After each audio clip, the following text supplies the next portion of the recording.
في أطهر أرض قلبي قد طاف وفيما.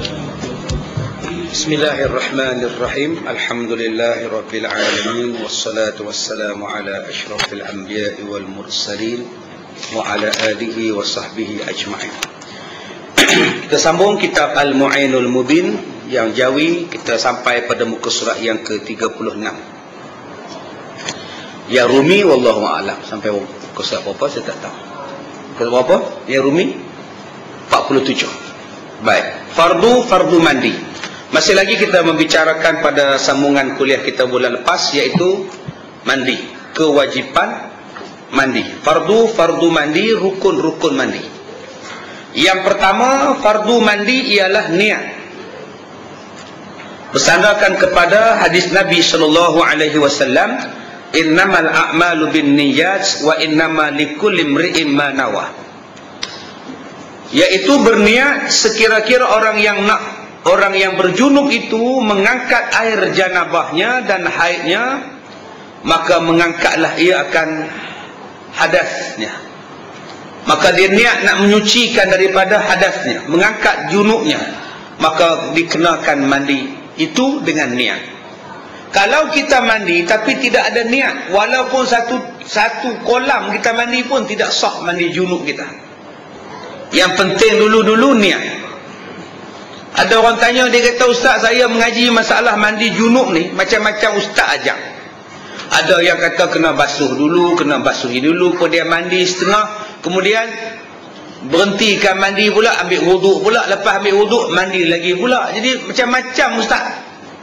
Yang betul-betulnya macam mana?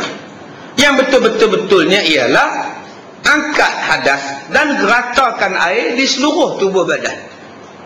Nak ambil wuduk tengah kan, nak ambil wuduk awal kan, nak ambil wuduk akhir kan, terpulanglah pada tentuan. Yang penting ialah air tadi diratakan ke seluruh tubuh badan. Kalau kita mandi junub bersabun sampai nipis sabun tu, punya lamanya mandi, bersihnya, berkilat-kilat bersihnya, tapi tak ada niat, tetap tidak sah mandi junubnya.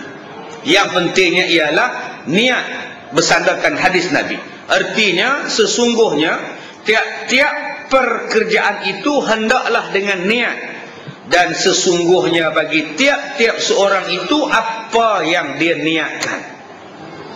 Sebab itu Imam Syafi'i dia sebut nawaitu usalli. Dalam mazhab kita disebut nawaitu, disebut usalli. Nak semayang usalli, jangan nak mandi pula usalli.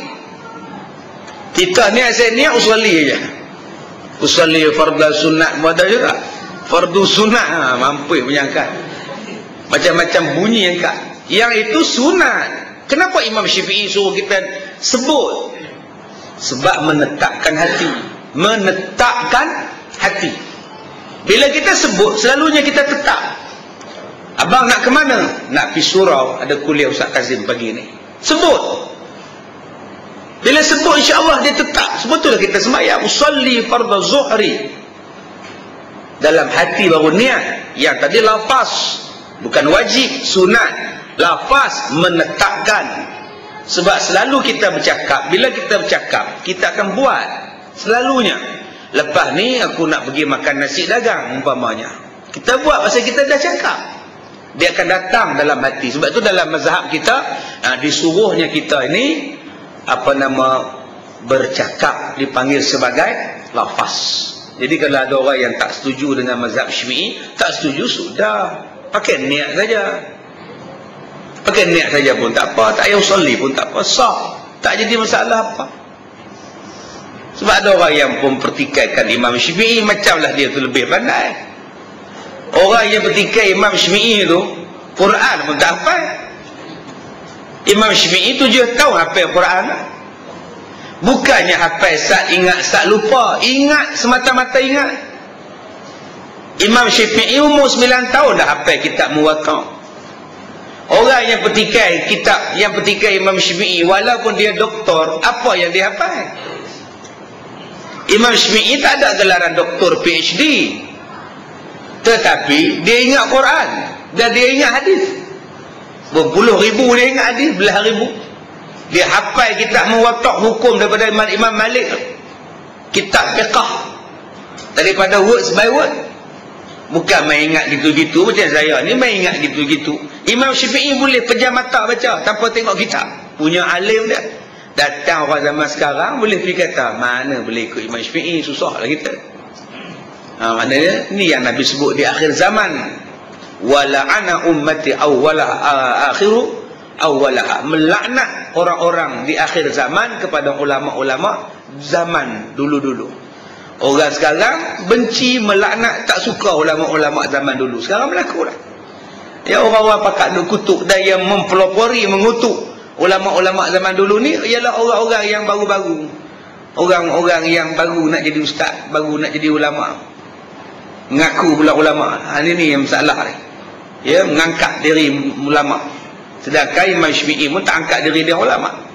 Ini yang jadi sekarang ni. Rasulullah sebut dalam hadis, itulah petanda-petanda kiamat, petanda-petanda kerosakan bila orang mula mempertikaikan Imam Hanafi, Hanbali, Syafi'i, mazhab-mazhab Ahlussunnah wal Jamaah dan sebagainya.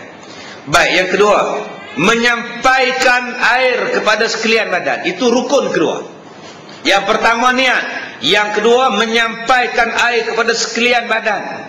Jaga-jagalah di bawah tapak kaki kita. Kadang-kadang ada benda yang menghalang, kadang-kadang ada gam, kadang-kadang ada plasticine, kadang-kadang ada sisik ikan, kadang-kadang ada kuku yang panjang yang sampai menutup bahagian depan kaki kita, jari kaki itu. Jaga tengok. Kadang-kadang ada liquid paper yang menghalang, kadang-kadang ada cat, kadang-kadang ada getah buah macang. Ya, buah bacang kan macam getah duk melekat. Lepas mandi, lepas mayang baru nampak loh ada getah pula dah. Kira halal. Dia gosok gitu aja. Mana boleh gosok gitu aja, kena mandi balik sebab confirm tak boleh kena air. Tak boleh kena air, kena wajib ulang balik mandi. Masalah ustaz, saya malak ustaz, malak tak malak, ulang balik. Saya dah kata dah pada tuan-tuan, seluar kita ni terkoyak bahagian tepi paha kita.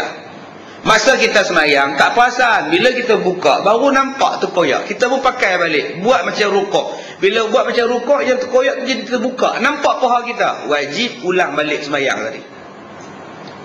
Tadi tak perasan ustaz. Yalah sekarang dah perasan, wajib ulang. Betul ustaz, masa tu memanglah kan terkoyak, tapi ustaz kena faham ustaz, masa tak ada orang ustaz. Saya seorang je sembahyang dalam bilik saya ustaz. Walaupun kamu seorang pun kena tutup aurat. Bukan kena seorang ni tutup aurat. Kalau gitu makji-makji tu terusah pakai telekung dalam rumah, berkembang je sembahyang. Allahu akbar. Tak apa, boleh buat? Tak boleh, sebab perintah tutup aurat. Bukan kira orang tak ada, orang ada. Dia perintah suruh buat. Serupa dengan lembu kambing. Lembu kambing, lembu tu boleh kongsi sampai 7. Lembu korban, unta, kerbau korban boleh kongsi sampai 7 orang. Bukannya boleh kongsi 7, bukan. Bahasa tu kena betul tu. Boleh kongsi sampai 7 orang, bukan boleh kongsi 7. Kalau boleh kongsi 7, tak cukup 7, tak boleh buat. Baru ada 5, macam mana nak buat lagi 2? Jenuh cari, tak ada orang nak masuk. Jenuh mencari, mujuk lah salah 2 orang lagi, 2 orang lagi, tak ada, cukup 7. Dia pulangkan balik duit 5 orang ni. Bila tanya kenapa pulangkan, habis tu dah tak cukup 7. Padahal lembu tu seorang pun boleh korban. Saya nak korban, seekor saya seorang. Datang pula Kak Leha dengan Pak Cik Mat.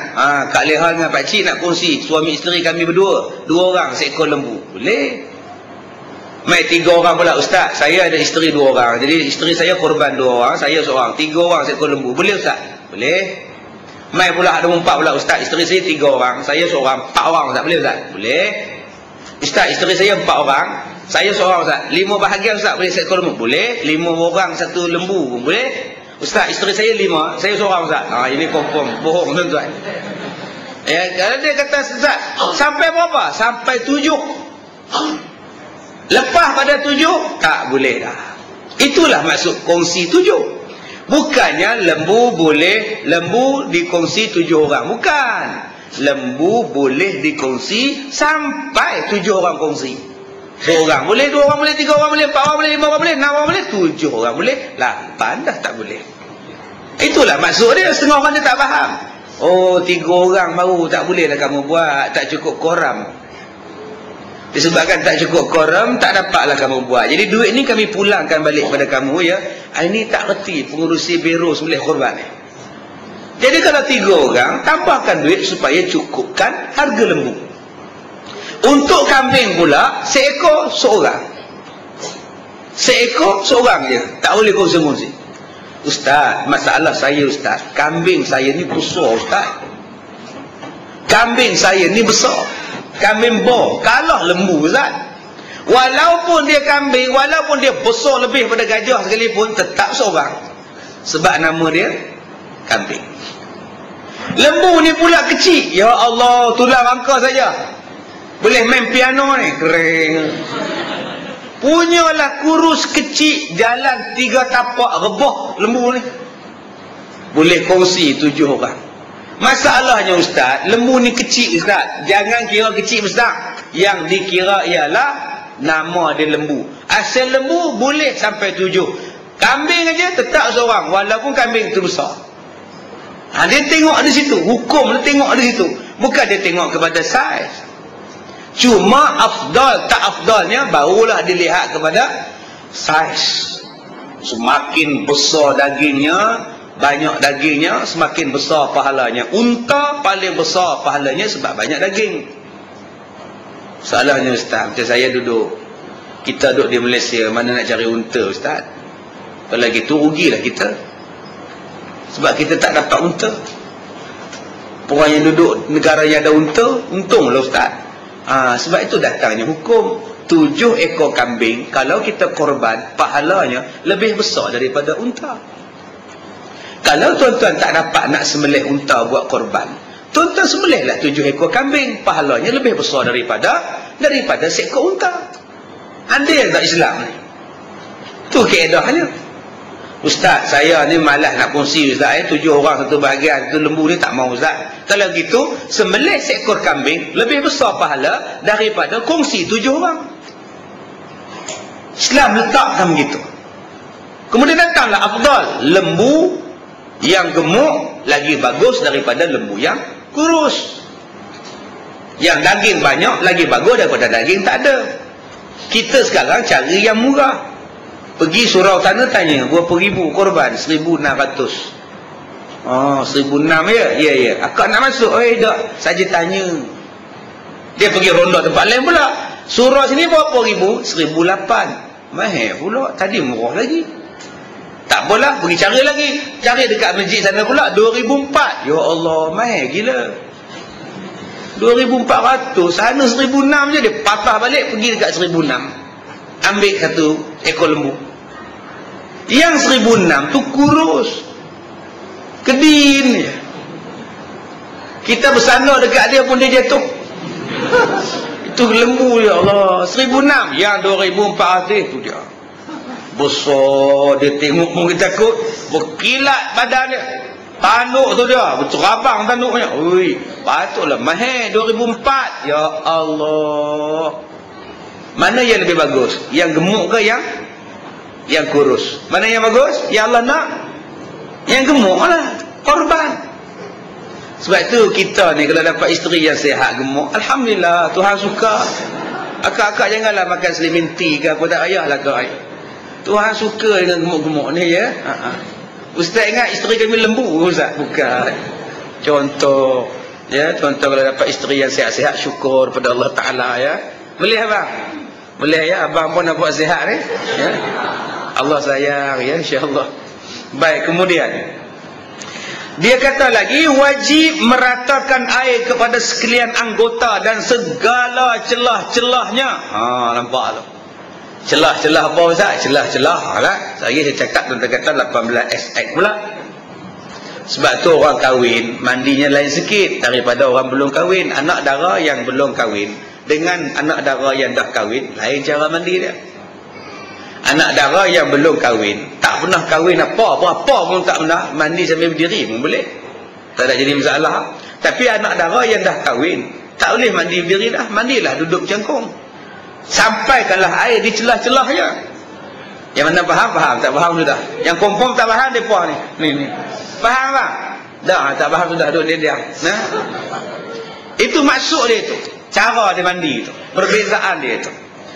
Jika tiada sampai air melainkan dengan mengisapkannya, tetapi dimaafkan di dalam rambut yang bersimpul kerana kesusahan. Yang dimaafkan ialah perempuan yang rambut panjang. Perempuan ni rambut panjang nak bagi basah dia tuan-tuan jenuh. Nak bagi basah jenuh, nak bagi kering pun jenuh.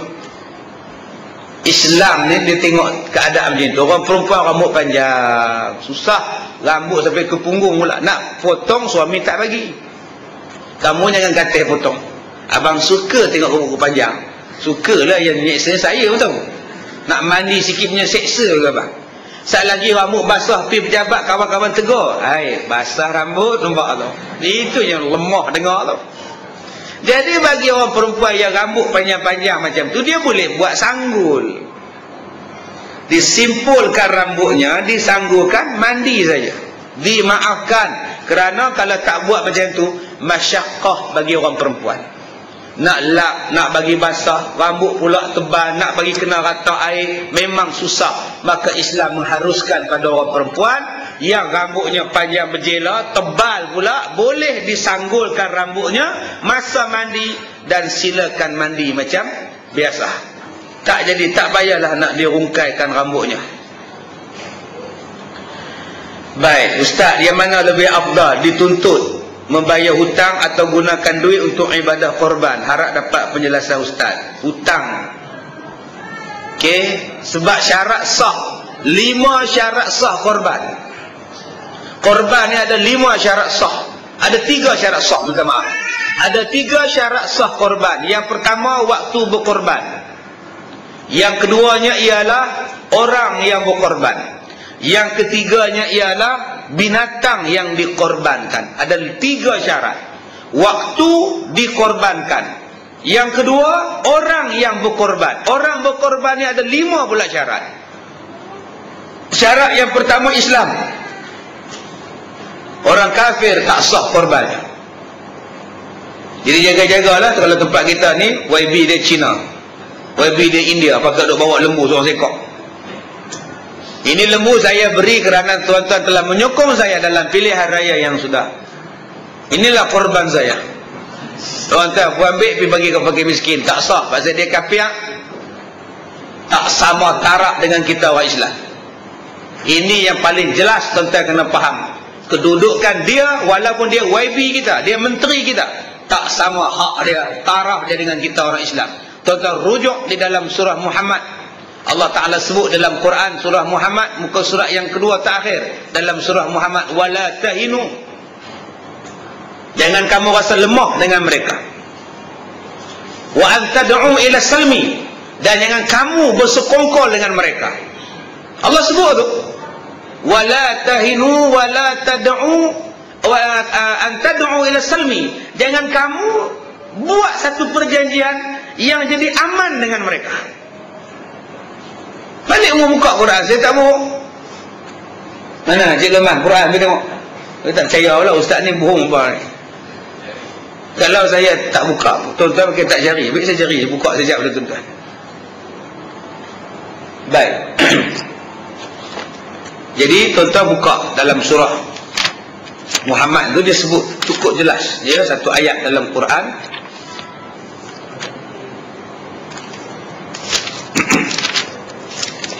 Kedudukan, sebab setengah orang dia tak faham. Dia ingat orang kafir ni sama dengan orang Islam, boleh bawa bincang, boleh buat mesyuarat, boleh pergi duduk bincang sekali, boleh ceritakan segala rahsia strategi.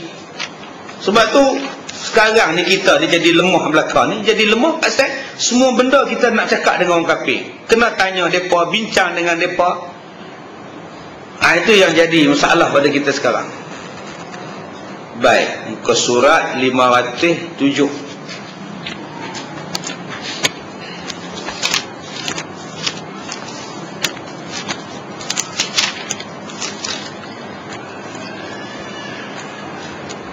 Baik. Auzubillahi minasyaitonirrajim, ayat yang ke-35. Fala tahinu wa tad'u ila salmi wa antumul a'laun wallahu ma'akum wa lan yatirakum a'malakum. Surah Muhammad juzuk 26. Fala tahinu. Allah Ta'ala sebut daripada ayat yang ke-34. Innal ladzina kafaru wa saddu an sabilillah.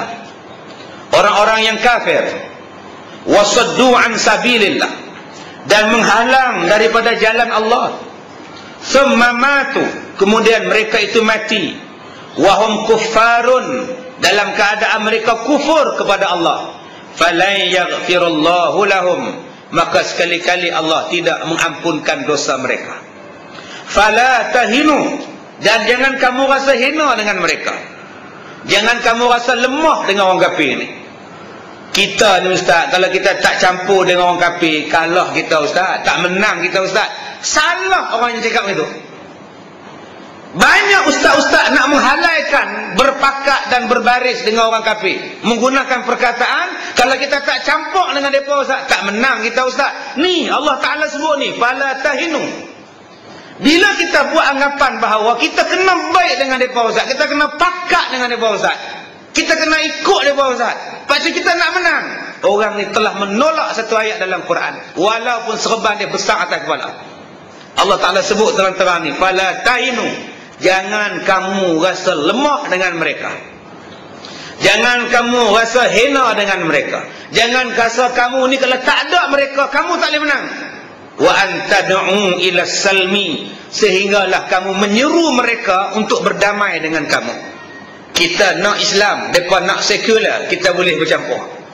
Kita nak hudud, mereka tak mau hudud, tapi dalam bab tu kita boleh bercampur, kita buat perjanjian damai dengan mereka. Wa antad'u ila salmi, Allah kata jangan. Sebab apa Allah kata jangan? Wa antumul a'laun, kerana kamu adalah orang tertinggi. Kenapa kita orang Islam orang tertinggi? Wallahu ma'akum, dan Allah bersama kamu.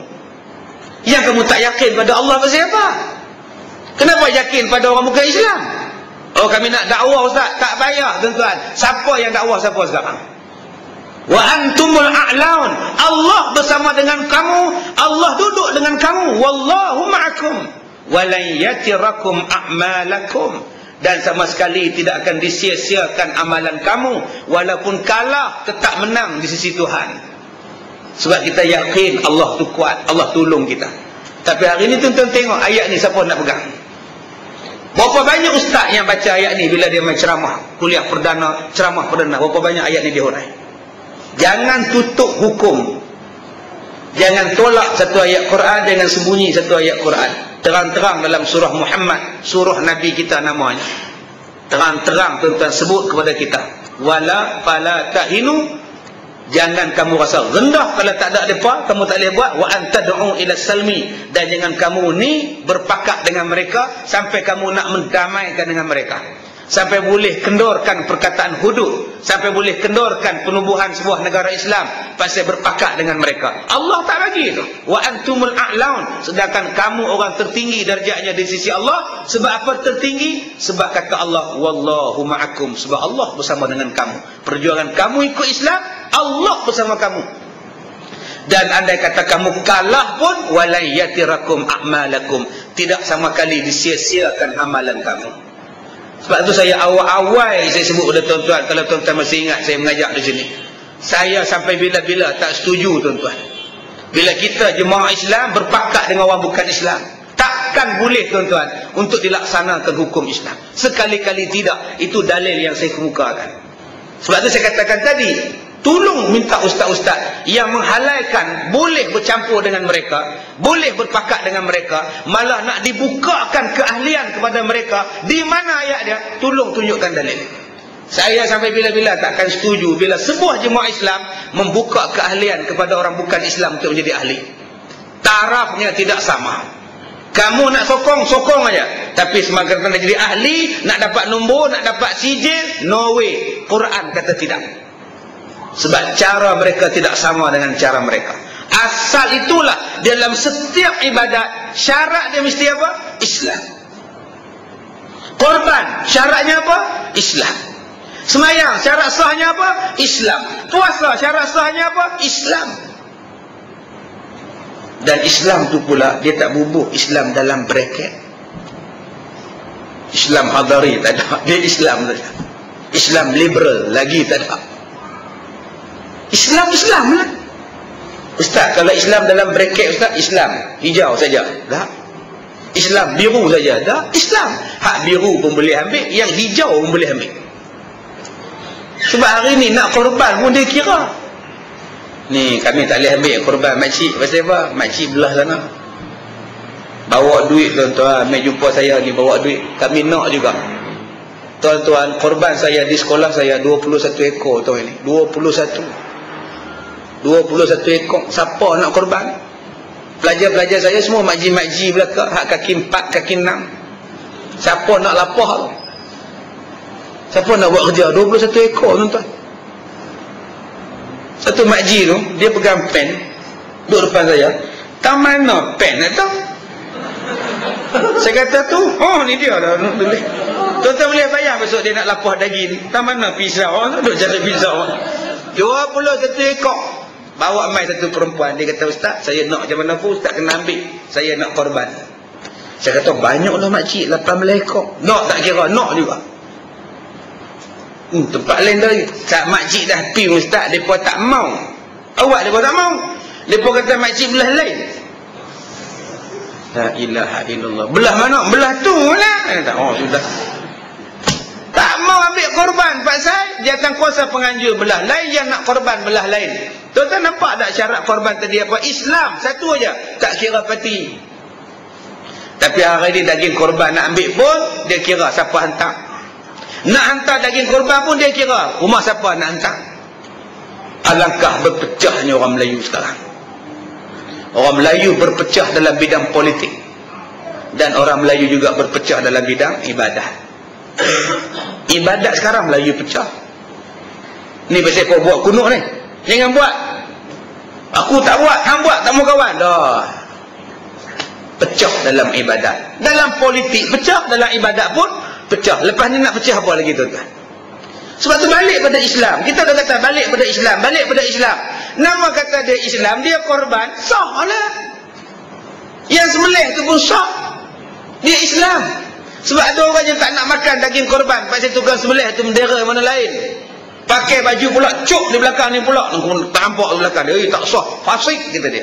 Astaghfirullahalazim. Islam cukup jelas. Syarat pertama Islam, syarat sah kedua ialah merdeka, syarat sah ketiga ialah akil balik, syarat sah keempat ialah berakal, syarat sah kelima ialah mampu. Dalam soalan tadi dia sebut, mana yang boleh saya buat? Bayar hutang dulu ke korban? Korban sunat, hutang wajib. Kamu tak mampu, bayar hutang dulu.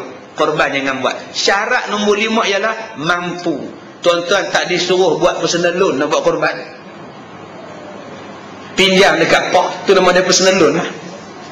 Mak 50, pak 100, cek nak buat korban. Tak supaya kamu tak ada duit. Ini syarat sah 5 untuk orang yang berkorban.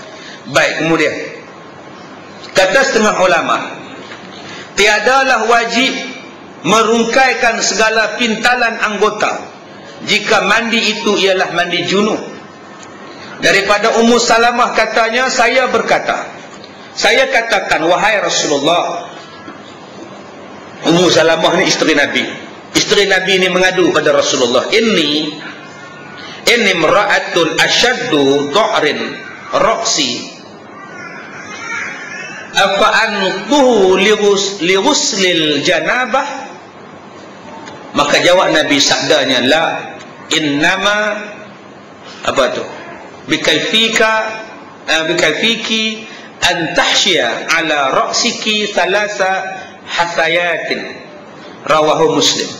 Kata Ummu Salamah, saya seorang perempuan yang sangat melampau jalinan rambut kepala saya.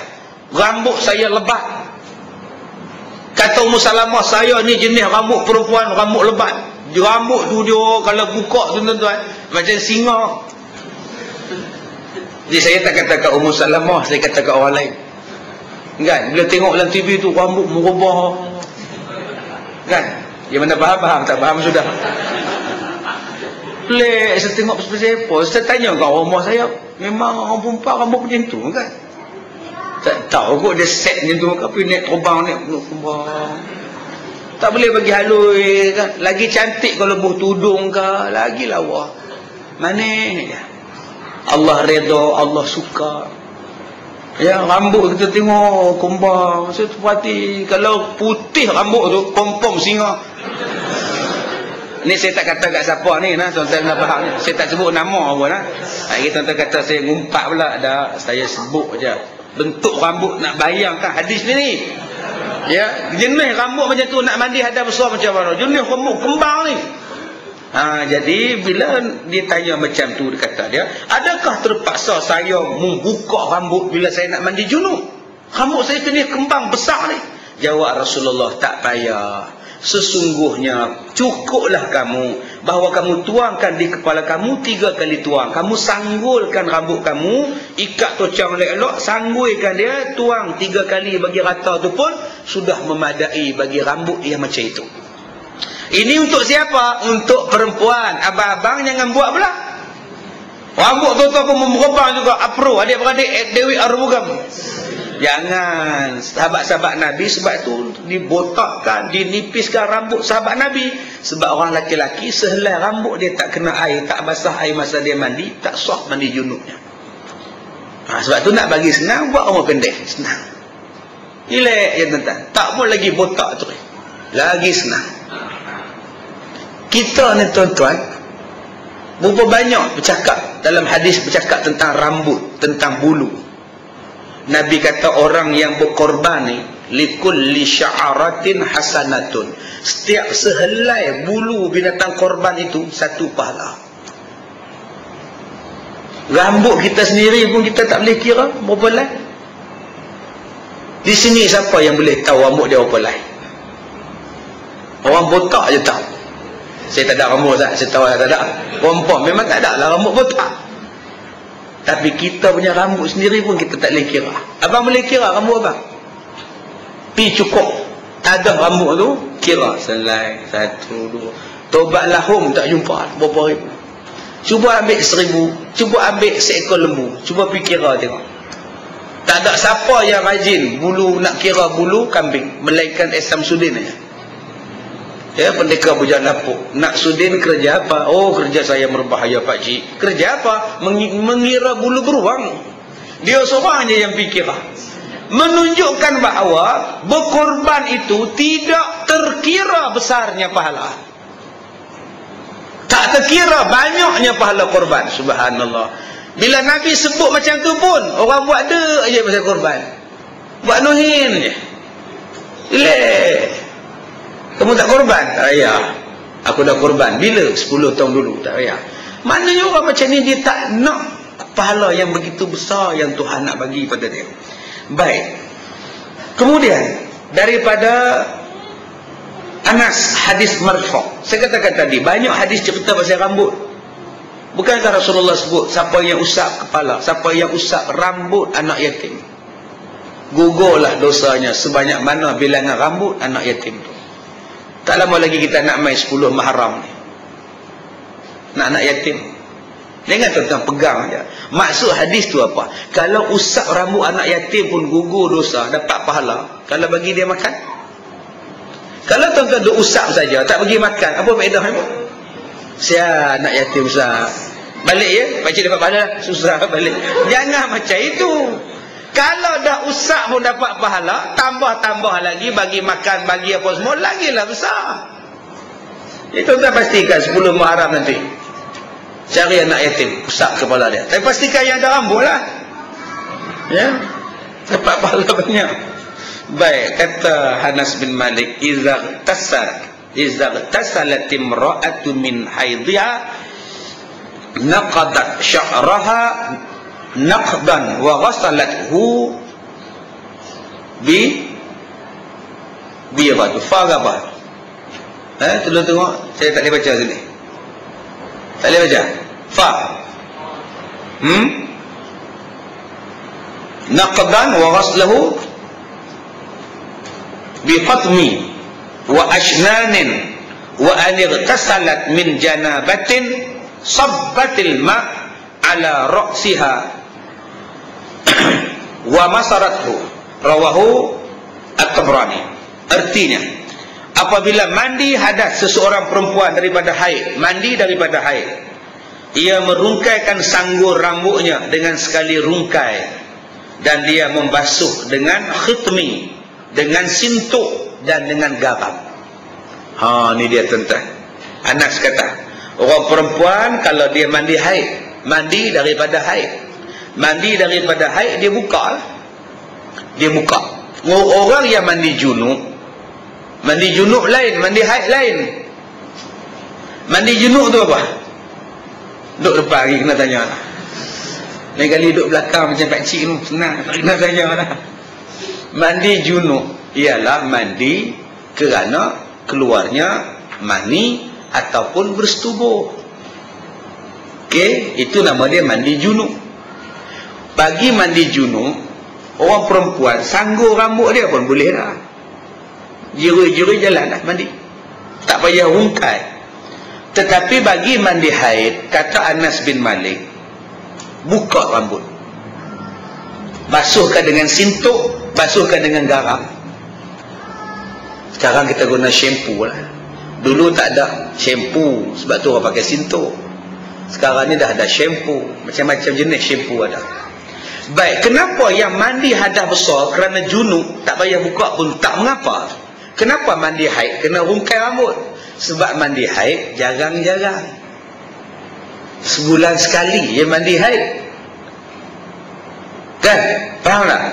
Dia suci pada haid, dia mandi tak? Tiap-tiap hari kan mandi? Dah. Bila kering haid dia mandi haid sekali dia mandi. Lepas tu tunggu bulan depan pula lah. Tapi mandi junub tak tentu tuan-tuan. Kadang-kadang sehari 4 kali. Dia tengok pada suami dia. Ini suami tak ada kerja apa, duduk menong je di rumah jenis tu. Kadang-kadang 4 kali sehari mandi. Tak dan kering rambut isteri, basah saja. Larat tuan-tuan nak bagi basah saja. Kena suami yang jenis macam tu. Dah nak pergi kerja pun tarik balik. Balik kerja suruh, tengah duduk kerja suruh balik. Balik cepat aku nak ni. Balik pula isteri tu. Pukul 2 pergi kerja balik. Saat lagi balik rumah pukul 5.30, tak ada buka baju, jadi lagi. Saat lagi pukul 10 malam lepas tengok wrestling pula lagi 4 kali. Kalau tuan-tuan kena basah rambut, mampir orang perempuan tu. Sebab tu bagi orang perempuan yang jenis macam tu, sanggul rambut dia pun cukup dah. Tapi mandi haid kena buka. Sebab mandi haid bukan tiap-tiap hari datang haid kena suci. Kena mandi daripada haid bila dah kering, baru mandi haid. Sebab tu mandi haid kena buka rambut, rungkaikan dia punya sanggulan itu. Baik, dan kata dia pakai khitmi dengan garam, sintuk dengan garam. Keedahnya kalau nak buat, kalau tak mau buat pakai shampoo lah sekarang ni. Ya, guna shampoo, guna limau pun boleh. Saya dah syorkan pada tuan-tuan, orang perempuan yang datang haid, bila suci daripada haid, mandilah dengan mandian yang wangi-wangi, sintuk, buangkan bau. Garam, buangkan bau. Kita bubuh garam kunyit apa semua tu tujuan dia nak buang bau. Tu yang tujuan bubuh garam tu, supaya tidak berbau. Jadi bila perempuan tu suci daripada haid, mandilah dengan bubuh di garam supaya menghilangkan bau haid itu. Baik. Dan jika ia mandi daripada junub, mandi daripada junub disebabkan persetubuhan dan sebagainya, tuangkan air ke atas kepalanya dan ia membasahkan akannya. Kalau mandi junub, macam yang saya sebutkan tadi, sanggul pun boleh, tuangkan saja air di dalam sanggul tadi pun dikira sah dah mandi.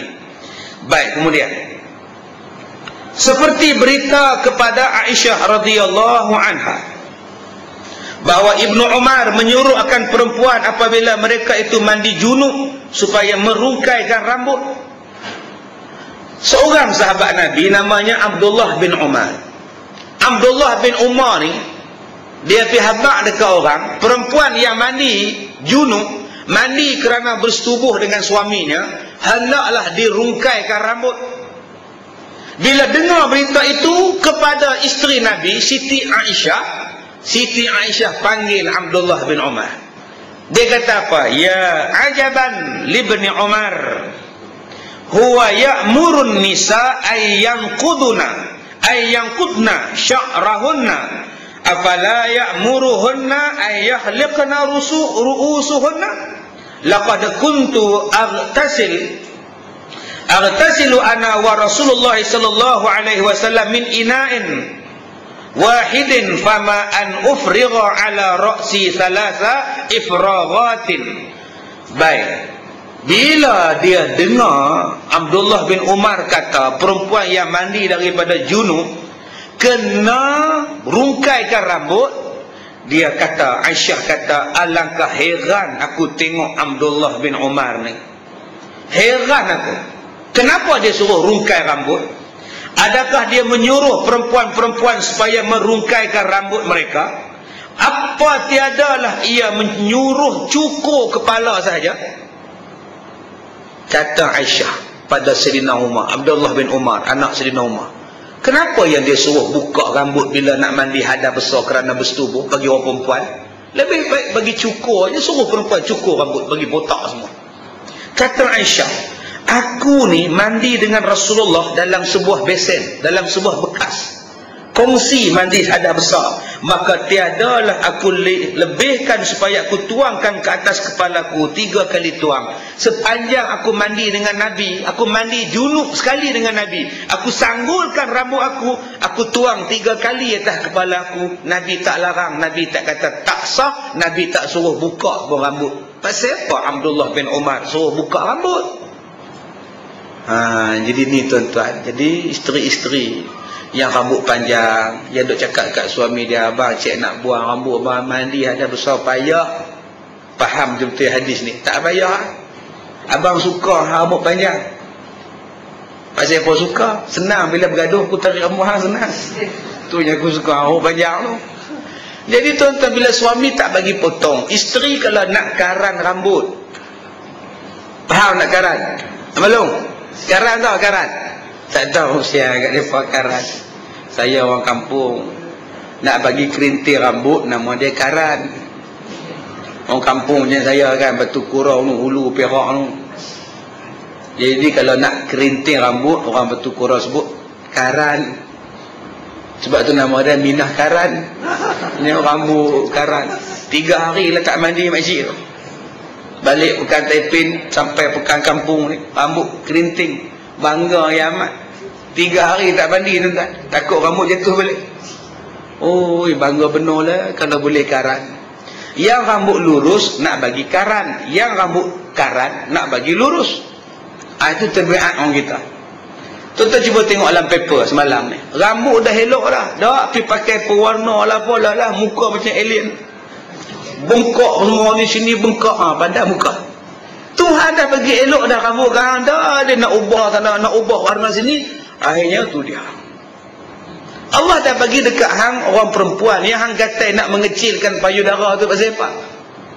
Doktor tu silap potong pula bagi hak depan tu. Dok. Sekarang ni menung sekarang ni. Dok teriak jumpa Michael Chong pula. Apa Chong tu boleh buat? Allah Ta'ala dah bagi hang sifat perempuan, dah kata nak jadi pengkit. Pi ke hospital, pi klinik swasta tu nak potong sel payudara, nak bagi kecil. Doktor tersilap potong, terpotong tak tempat tu isap susu tu, anak nak isap susu, terpotong tu. Sekarang menung saat benanah, saat sakit tidur malam tak boleh, ubat pula tu dia sekarang guni ubat. Bila kita ubah ciptaan Tuhan, jadilah macam itu. Akak-akak nak karan rambut, nak rebonding, nak potong, kena minta izin suami. Bang, nak rebonding, rambut dah kasar. Rebonding tu menatang apa? Dia bukan menatang abang, dia meluruskan rambut. Boleh, silakan. Dengan syarat pergilah kedai orang Islam. Mana ada dekat kawasan kita kedai orang Islam bang? Semua kedai orang kafir bang. Kalau gitu abang boleh rebonding. Aiman, ambil iron. Dia striker rambut isteri dia, melekat kat striker. Boleh, tak ada masalah. Abang nak karang rambut boleh. Abang suka tak karang-karang? Boleh. Pergi jumpa kedai orang Islam, kerintingkan rambut boleh. Minta izin suami abang nak potong rambut, kita dah jadi hak dia, potonglah. Tak bayar mazir duit RM30 sekali potong. Abang pun boleh potong sini RM1, bawa nak potong pula tinggi atas dulu, lala pendek terus tuan. Terpulanglah pada tuan-tuan. Tapi suami mesti bagi izin. Kalau suami kata nahi kebinin, tak boleh, tak boleh. Abang tak suka kamu potong rambut, abang suka kamu rambut panjang. Kena diam lah. Habis tu nak mandi hadap suam macam mana? Abang tak larat saya mandi abang, tiap-tiap hari bang. Kalau gitu sanggulkan, umpat mandi je. Bila mandi haid nanti baru kau buka. Senang je, tak jadi masalah apa. Baik, yang terakhir, in tahta kulli sya'ratin janabatan faghsilu sya'ra wattaqul bashar. Artinya tiap-tiap sehelai rambut itu janabah. Abang-abang di sini yang banyak bulu ni, jangan duk bangga sangat. Bulu lengan banyak, bulu dada banyak.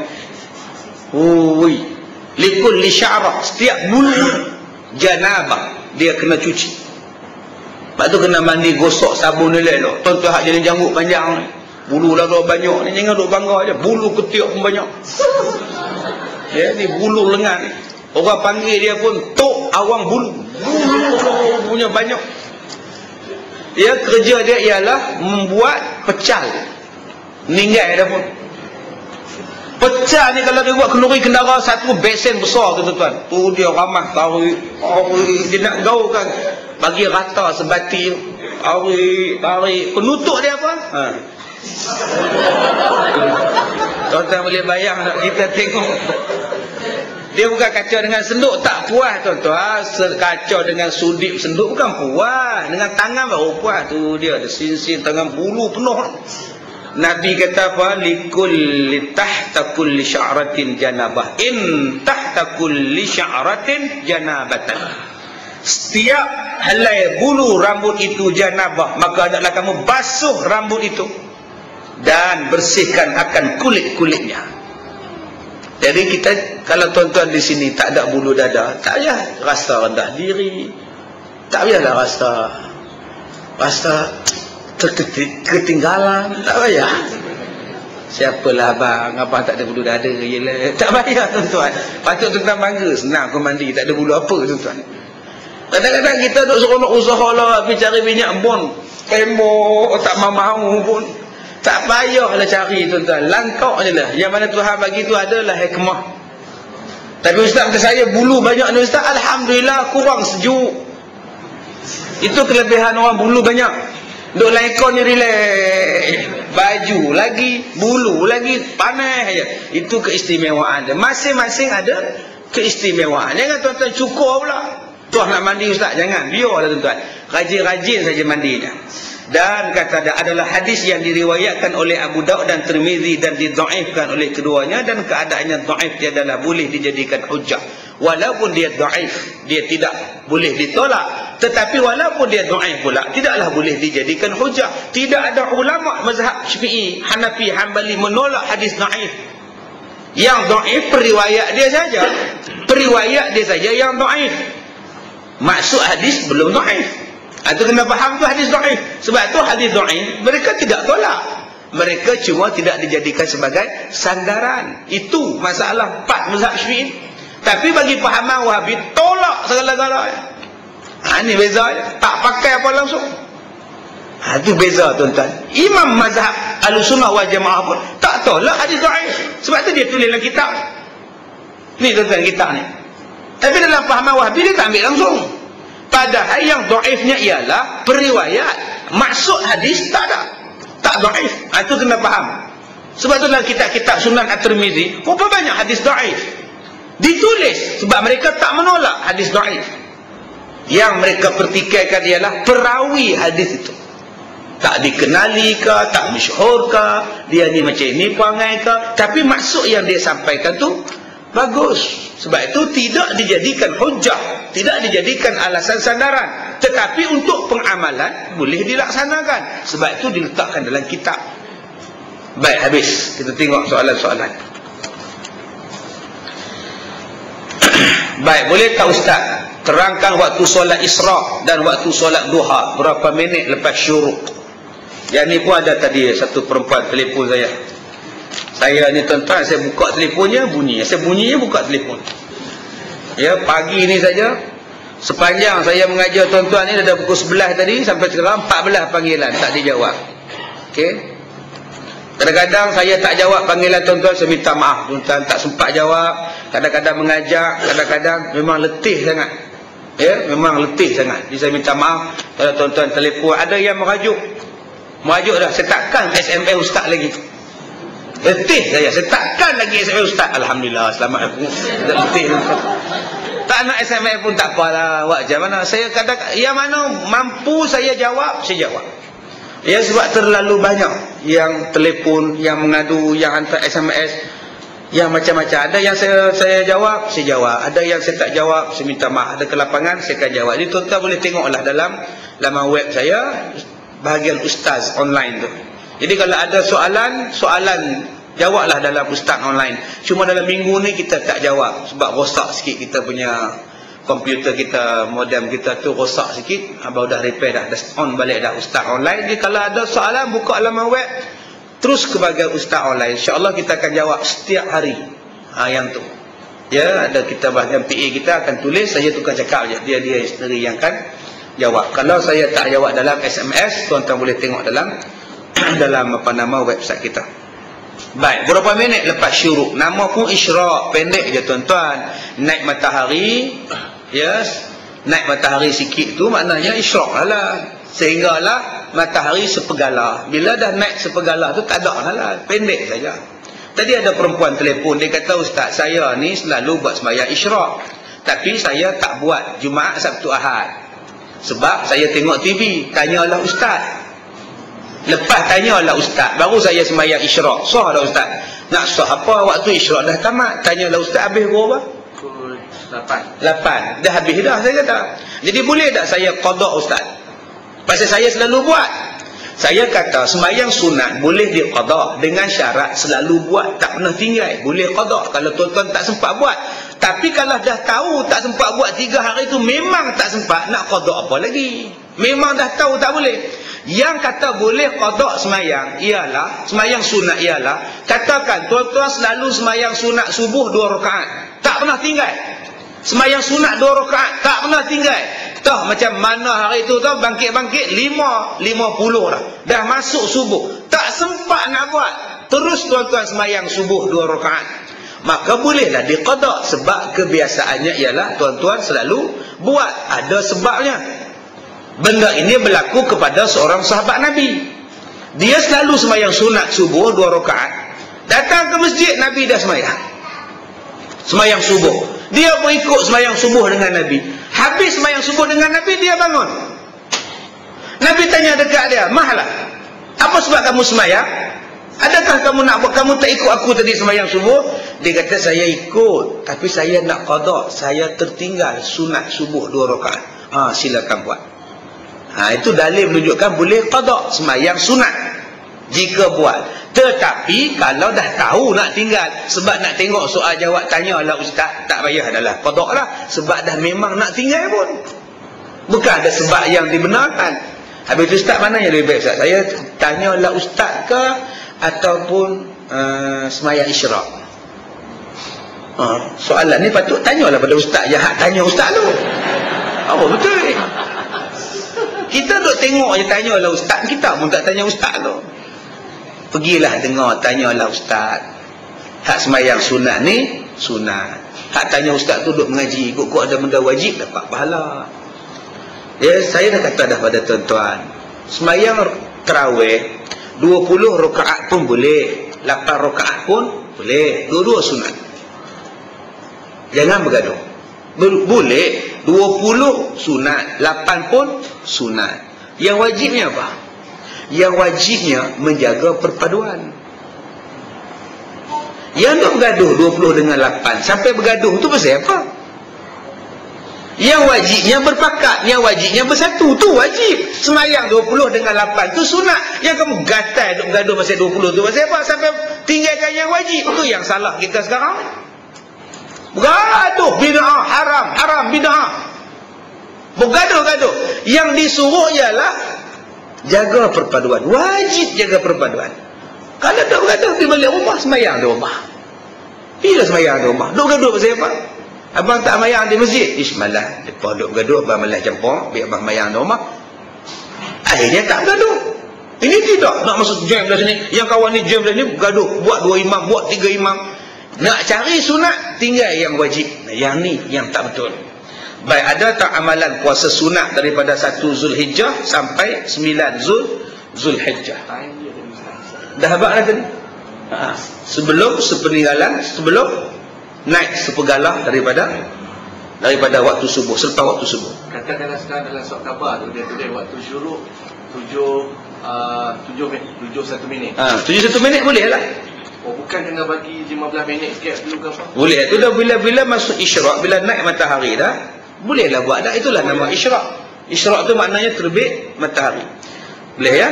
Boleh. Baik. Jadi yang untuk soalan yang kedua, 1 hingga 29 Zulhijjah, amalannya adalah buku ni. Amalan bulan Zulhijjah. Ya, ada dalil-dalil dia, puasa dan sebagainya daripada 1 Zulhijjah sehingga 9 Zulhijjah. Jadi kalau yang mana tanya tadi, tuan-tuan boleh dapatkan buku ni, harganya cukup mahal ya, RM5 ya di sini.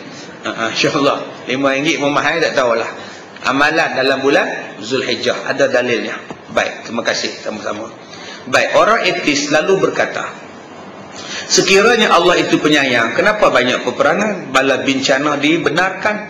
Bukankah ramai mangsa daripadanya anak-anak kecil yang tidak berdosa? Kenapa anak-anak kecil yang mengidap penyakit kronik dan sebagainya? Bukankah ini satu bentuk penyiksaan? Pohon penerangan daripada Ustaz. Ya tuan-tuan, Allah Ta'ala ni memanglah penyayang. Wajib kita yakin Allah itu Ar-Rahman, Allah itu Ar-Rahim. Wajib. Jangan kata Allah tu zalim. Siapa yang kata Allah zalim, murtad, kafir. Saya daripada kecil sampai tua Ustaz, tak pernah senang. Kaya tak ada rasa. Senang tak pernah rasa. Duit tak pernah rasa. Ustaz, miskin. Kenapa Allah zalim pada saya Ustaz? Murtad cakap macam itu. Di sebalik setiap sesuatu itu mesti ada hikmah. Peperangan berlaku bukan salah Allah, peperangan berlaku salah manusia. Manusia ada akal, manusia ada otak. Di mana otak tu? Di mana akal tu sampai nak bom orang, nak bunuh orang? Akal ni Allah Ta'ala bagi suruh mencipta benda bermanfaat. Cipta benda kecil macam ni boleh bermanfaat. Akal diberi supaya cipta handphone, senang cakap dengan orang. Akal diberi supaya cipta kereta, supaya boleh bawa orang jalan. Itulah kegunaan akal. Kegunaan akal bukan digunakan untuk bunuh orang, racun orang, bom orang.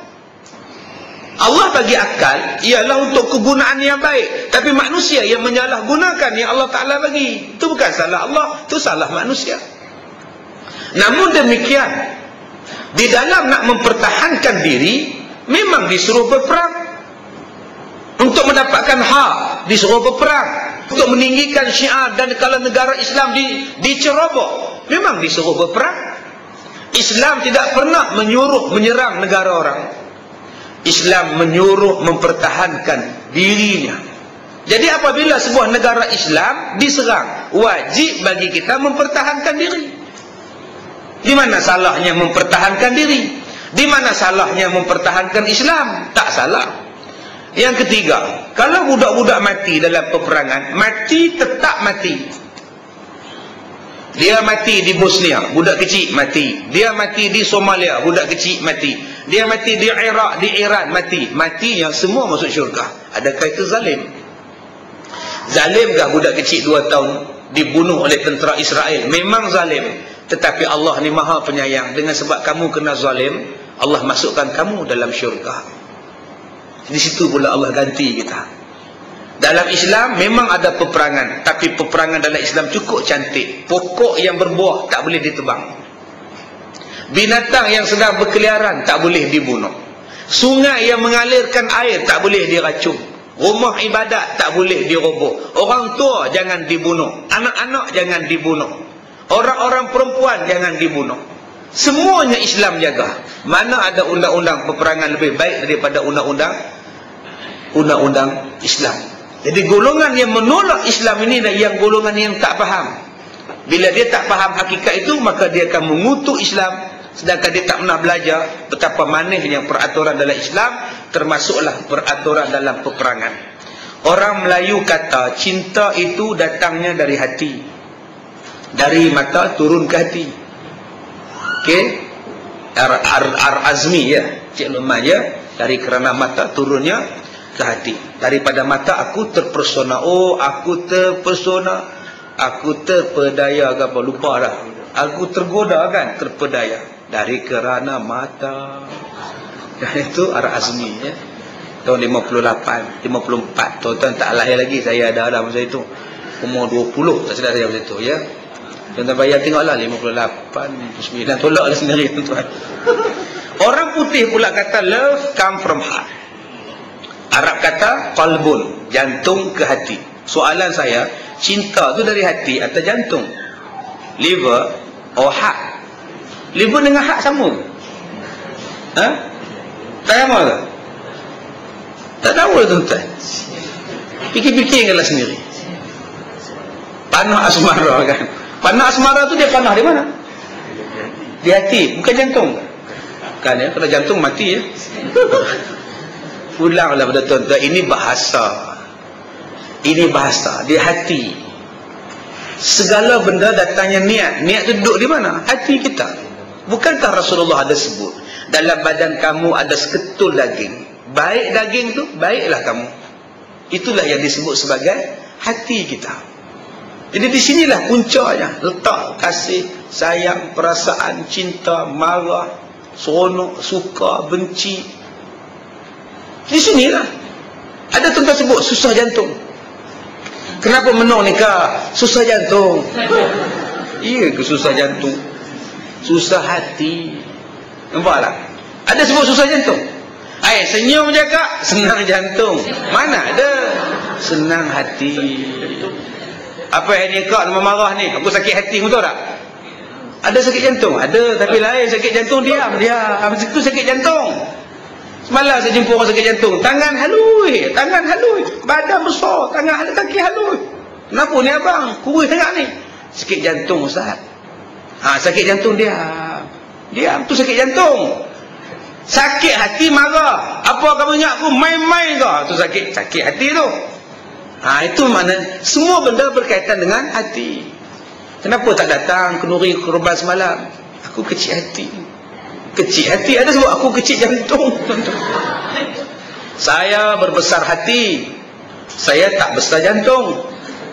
Nampak tak? Saya berbesar hati kerana menerima jemputan tuan-tuan untuk meresmikan program pada hari ini. Nampak?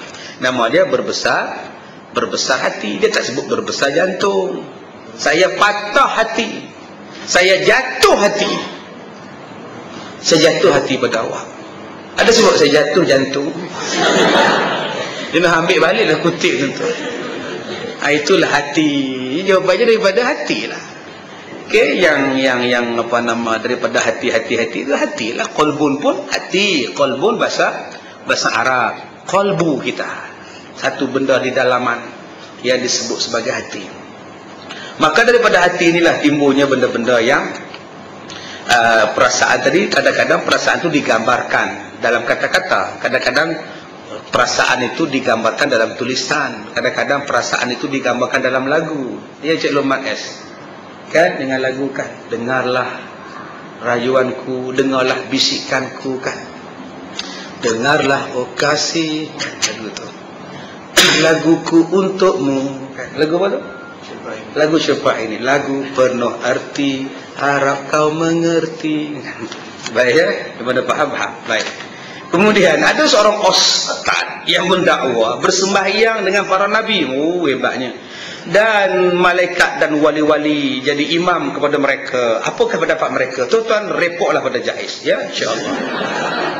Supaya Jais menghantar 30 orang untuk menangkap mereka. Tuan-tuan, gila ke apa tu? Semayang dengan Nabi, malaikat, kamu tu siapa? Bengong tuan-tuan. Ini semuanya untuk menarik perhatian orang supaya dia pun betul. Tuan jangan percayalah. Kadang-kadang yang jadi macam tu tuan, ialah disebabkan untuk nak tarik orang supaya banyak. Sebab tu dia orang belajar black black magic, mereka belajar sihir. Jadi dengan belajar ni anak murid nampak oh hebat ustaz ni, maka pakat taksub, sanggup berhenti kerja nak kerja khidmat dengan dia, sanggup bagi 20%, 50% gaji untuk dia, sedangkan dia belajar black magic untuk menjadikan orang taksub. Jadi tuan-tuan berhati-hati, kita ada jabatan agama Islam, jadi tuan-tuan boleh rujuk pada jabat agama, report, jangan dibiarkan benda ni, takut dia jadi pada anak kita, jadi pada adik-beradik kita, tak jadi pada kita. Baik, kemudian ustaz, apa hukum peguam yang dapat duit daripada klien penjenayah? Man waqa'a fi syubhah waqa'a fil haram. Itu saja. Siapa yang terlibat dengan benda syubhah, terlibatlah dengan benda haram. Selesai masalah. Habis tu ustaz, saya jadi lawyer macam mana ustaz? Lawyer pejabat tanah udahlah tuan-tuan. Nukarkan geran udahlah. Selesai masalah. Udah tahu dia penyangak apa semua yang tuan-tuan untuk bela dia. Pasal apa? Kita nak bela orang, kita mesti tanya. Aku tanya kau betul-betul.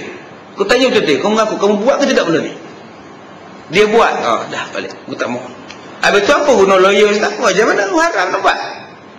Tuan-tuan pergilah lawyer, dia beli udahlah tuan-tuan. Dia beli rumah, dia beli tanah udahlah. Haru biru tuan-tuan. Tapi kalau dia betul tidak teraniaya, dia betul tidak buat, dia betul dizalimi, dia teraniaya, silakan, halal, dan itu adalah jihad tuan-tuan. Itu mulia pula tugas peguam tu. Saya tak buat encik, wallahi saya tak buat, depa dah fitnah saya, depa buh dadah dalam kereta saya tak tahu mana, saya tahu apa, saya kata tepung kastad. Saya tak tahu bila dia puan main serbu, saya nganga-nganga, saya tak tahu. Betul ni? Saya lawan. Dulu orang habis-habisan. Itu jihad pula. Tapi dia kata, memang saya pembunuh. Saya minta kamu jadi lawyer saya. Memang saya bunuh. Kalau kamu gagal bela saya bunuh kamu pula. Oh, sudah tuan-tuan. Kalau macam itu kompom lah, baliklah aku tak mau sebahak dengan kamu. Haram. Wan waqa'a fi syubhah waqa'a fil haram. Baik, kemudian. Mana ke dia lagi ni? Habislah. Bila-bila ustaz free, tolong jawab ya. Berdosa tak kalau saya tak nak dah hidup kat dunia? Cukuplah dah 37 tahun. Tak nak dah lama-lama hidup, banyak dugaan manusia yang suka nak buat jahat. Pulanglah. Up to you lah. Kita ni boleh minta mati. Dua sebab je boleh minta mati. Lain daripada itu jangan minta mati. Yang pertama, boleh minta mati kalau seorang orang ulama ke, orang alim ke, yang dipaksa mengeluarkan fatwa-fatwa yang menyesatkan. Pemerintah paksa dia, hang mesti buat fatwa macam ni. Kalau hang tak buat, aku bunuh anak isteri aku bunuh.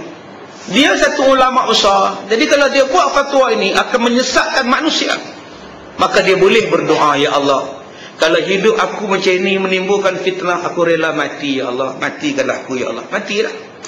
Harus. Bukan sunat, harus. Tapi jangan dia ambil pisau pula, ya Allah, kalau aku hidup jadi menyusahkan orang, biarlah aku mati, ya Allah. Perak dia potong. Itu nama dia membunuh diri. Tak boleh. Yang keduanya, bila dah sakit terlalu teruk, anak tuan-tuan aksiden, pecah kepala ni, bantuan tu dia pernafasan, masuk ke hidung, masuk ke mulut, tebuk di sini, tebuk di sini, 3 kali tebuk dah ni. Baca Yasin jenuh dah, apa pun dah jenuh dah. Maka bolehlah orang yang sekelilingnya berdoa. Bukan dia berdoa, dia nak berdoa apa dia pun tak sedar. Mak bapak dia, ya Allah, kalau baik pada anak aku, sembuhkanlah dia. Kalau mati itu baik padanya, kami redha, ya Allah, cabutlah nyawanya. Boleh. Dua ni saja yang boleh minta mati. Lain daripada tu tak boleh. Miskin ke, apa kedana ke, putih cinta ke, bercerai ke, anak jahat ke. Kalau macam ni mak mati tak apa, lepas mayang zuhur lagi mak nak minta mati, jangan. Okey, boleh adik-adik. Ni jadi pelajar ni. Makin besar. Dulu ustaz mari hampa kecil je. Lah dah 2-3 tahun ustaz mengajar hampa ni makin besar. Jubuh tahun lepas tak muat dah. No? Kena sambung lagi lah. Jadi kita ni tuan-tuan, bila masa kecil-kecil ni, anak-anak kita ni masa kecil macam ni lah, ajak sembahyang Jumaat anytime boleh naik motor sekali. Tapi bila dah besar jadi hak macam abang kita ni, nak naik motor pergi sembahyang Jumaat tak mau dah. Dia nak pergi dengan geng dia. Itulah anak-anak zaman sekarang. Bila kecil-kecil boleh cium tangan, bila dah besar tak mau cium tangan dah. Bila kecil-kecil boleh taat pada ustaz, bila besar-besar tengok pula besar pada ustaz lagi, mula. Nasib baik ustaz depan ni besar, Ustaz Zuhair. Kalau Ustaz Zuhair pun kecil, sudah tuan-tuan. Itulah faedahnya Ustaz Zuhair itu besar. Itulah masalah anak murid ni. Bila dia besar diri, bila dia besar hati, bila dia sombong, dia lawan ustaz. Jadi tuan-tuan, kita selama mana anak murid, walaupun ustaz tu muda pada kita, ustaz tu halus pada kita, ustaz tu miskin pada kita, ustaz tu pun tak senang macam kita, dia tetap guru kita. Kena hormat banyak. Bila kita hormat, insya-Allah barakah datang. Jangan tidak hormat. Setengah orang dia tidak hormat, dia rasa aku tak perlukan dia, aku tak perlukan dia. Sedangkan kita mengaji, kita semayang, kita beribadat dengan ilmu yang dia ajar. Kalau dia tak ajar, kita pun tak boleh semayang. Setengah orang depan ustaz dia baik, belakang dia tibai.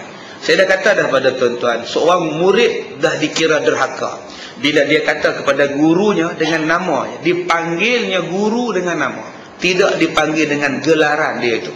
Kalau gelaran dia mu'alim, panggillah dia mu'alim, mu'alim Zuhair. Kalau dia ustaz, Ustaz Zuhair. Jangan duk panggil, "Oi, Zuhair datang, Zuhair datang, Zuhair datang." Jangan, itu tak barakah nama dia. Boleh apa? Boleh ya, insya-Allah. Baik, kita jumpa malam ni di sini ya. Malam ni kuliah maghrib kita di sini, di surah Al-Iman Kemensah ni. Bukan di Masjid As-Sabirin. Bulan ni Masjid As-Sabirin ditangguhkan. Insya-Allah bulan depan baru sambung balik. Malam ni di sini insya-Allah selepas maghrib.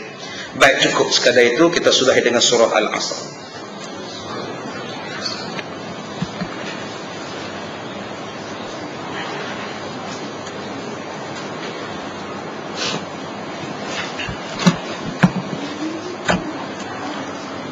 Bismillahirrahmanirrahim. Alhamdulillahirabbil alamin wassalatu wassalamu ala asyrafil anbiya'i wal mursalin wa ala alihi wa sahbihi ajma'in. Allahumma inna naj'aluka fi nuhuri a'da'ina wa na'udzubika min syururihim.